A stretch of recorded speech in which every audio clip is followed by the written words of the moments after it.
Assalamu alaikum. In today's video, we are looking at another brilliant game of Mikhail Tal which he played against Ian Rogers. And if we talk about Ian Rogers, he is Australian Grandmaster and he get the Grandmaster title in the year 1985. In this game, Mikhail Tal was playing as a white, so he started the game with the e4, now e6, d4 and d5 French defense, knight to d2 defending this e4 pawn. So now d captures on e4, knight captures on e4, knight to d7. This knight to d7 move is developing the knight and also preparing this knight g to f6 move, because if after knight g to f6 Mikhail Tal played this knight captures on f6, then black can play knight captures on f6. Mikhail Tal played knight to f3, knight g to f6, knight captures on f6 check, knight captures on f6, and now bishop to d3 preparing the king side castling, c5 attacking the d4 pawn. So Mikhail Tal played d captures on c5, bishop captures on c5, and now queen to e2. Black did short side castling and Mikhail Tal played bishop to g5 pinning this knight, and black played queen to a5 check. Mikhail Tal played pawn to c3 and black in this position played bishop to e7. Bishop to e7 is a very important move in this position. Let's say you don't play bishop to e7, you play something else, then Mikhail Tal can play bishop captures on f6 move. Then after g captures on f6, this position would be winning for Mikhail Tal because of the black exposed king. That's the reason why in this position black played bishop to e7. Mikhail Tal continued the game with the knight to e5, now b6 and bishop to b5. Next move Mikhail Tal wants to play is knight to c6, attacking the queen and also trapping it. That's why black in this position played a6 attacking the bishop, and Mikhail Tal played bishop to c6. But the best move for Mikhail Tal in this position was knight to c6, because now if black play queen captures on b5, then after queen captures on b5, a captures on b5, knight captures on e7 check, king to h8, bishop captures on f6, and after g captures on f6, Mikhail Tal is easily winning this position because of the black pawn structure. But Mikhail Tal didn't play knight to c6 move. Instead he played bishop to c6 attacking the rook, and black played rook to a7. Mikhail Tal played b4 attacking the queen, and black played queen to a3. Queen to a3 is not just saving the queen but also attacking this c3 pawn. So Mikhail Tal save it with the queen to c2 move, and it looks like that with the bishop to c1 move Mikhail Tal can trap the black queen. But black has the only one move to save his queen, and he played it, which is knight to d5. Knight to d5 is the best move in this position because this knight is also guarding this bishop on the e7, and with the help of this knight black can also play queen captures on c3 move. But Mikhail Tal captured this knight with the bishop captures on d5, e captures on d5, and now bishop to c1. And again it looks like that black queen is trapped in this position, but that's not the case. Again black has only one move and he played it, which is bishop to f5, and it looks like that white can play queen captures on f5, but that's not the case because now black can play queen captures on c3 check, which is also the fork, and he is winning the rook in this position. That's why Mikhail Tal in this position played bishop captures on a3, bishop captures on c2, and now knight to c6. So stop the video and try to find how knight to c6 is winning material. Well, if you're thinking about rook to c7, that's not possible because after knight captures on e7 check, rook captures on e7 check, and after king to d2, black bishop is under attack, and if he plays something like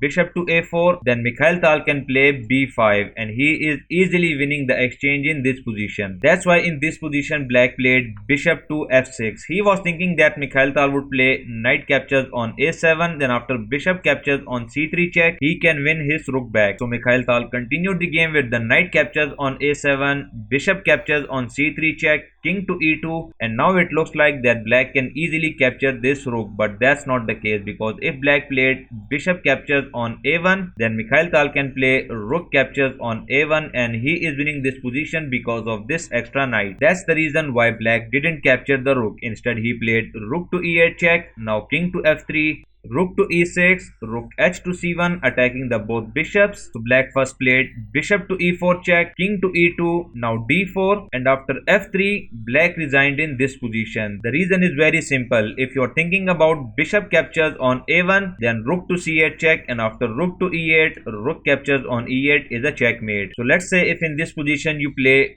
bishop to d5 check, now king to f2, bishop to c4, rook captures on c3, rook to e2 check, king to g3, d captures on c3, and after rook to c1, there is no way black can win this game from this position. And that's the reason why black resigned in this game. So I hope you like this brilliant game of Mikhail Tal, and if you like it, please like this video, subscribe to this channel to get more amazing and inspiring content.